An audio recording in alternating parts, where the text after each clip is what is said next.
Vou ler o poema Sons da Manhã, de Clara Racal. Notas de vida entram pela janela da sala, junto com os tímidos raios de sol de uma manhã ainda incipiente. Os chileios e trinares que me acordam entoam uma nova canção portuguesa, dos longes da minha infância, aprendida na cozinha da minha mãe. Onde esses pássaros a ouviram?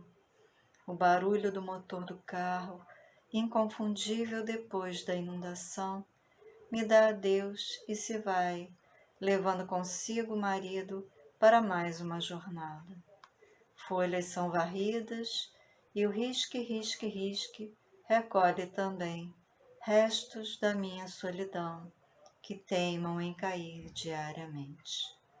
Alguém ouve Benito de Paula, uma improvável canção para meu improvável sorriso nesta quarentena.